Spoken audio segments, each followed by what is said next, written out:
এই মুহূর্তে নিহতদের গ্রামের বাড়ি লক্ষ্মীপুরে আছেন সহকর্মী সাইফুল্লাহ কামরুল। সরাসরি যাচ্ছি তার কাছে। আমি এই মুহূর্তে দাঁড়িয়ে আছি লক্ষ্মীপুর সদর উপজেলার পশ্চিম চৌপল্লী গ্রামে।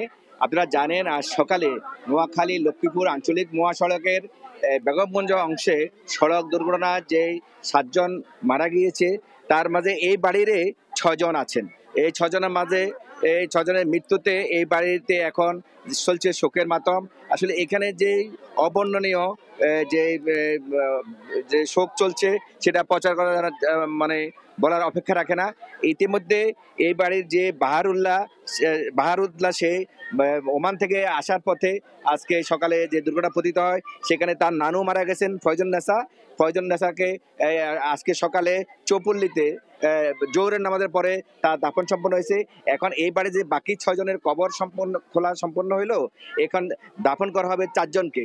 এর মধ্যে এই 4 জনের মধ্যে রয়েছে বাহারুল্লাহর স্ত্রী কবিতা এবং তার আরেক ভাতিজি রেশমি এবং তার মেয়ে মিমকে দাফন করা হবে। তার আরেক ভাইয়ের স্ত্রী যিনি লাবণী এবং লাবণীর মেয়ে লামিয়া, ওদের দাফন আগামীকালকে হবে বলে আশা করছি। কারণ লাবণীর স্বামী রুবেল মিয়া তিনি সৌদি প্রবাসী, তিনি এই মৃত্যুর খবর শুনে সৌদি আরব থেকে রওনা দিচ্ছেন। তিনি আসার পরে বাকি 2 জনের দাফন সম্পন্ন হবে। এর মধ্যে স্থানীয় একটি স্বেচ্ছাসেবক সংগঠনের প্রায় 15 জন সদস্য মিলে এই 6 জনের এখানে যে কবর খোলা কাজ সম্পন্ন করেছে স্বেচ্ছায়, এবং এখানে তাদের আত্মীয়স্বজন ছাড়াও এখানকার অনেক এলাকাবাসী সবাই চলে এসেছে। ইতিমধ্যে লক্ষ্মীপুরের বিএটি এবং নোয়াখালী বিএটির লোকজন এসেছেন। লক্ষ্মীপুরের বিএটির সহকারী পরিচালক কামরুজ্জামান জানিয়েছেন এখানে বিএটির একটি ট্রাস্টি বোর্ড আছে, সেই ট্রাস্টি বোর্ড যদি এরা আবেদন করে প্রতিটি পরিবার 5 লক্ষ টাকা করে ক্ষতিপূরণ হবে।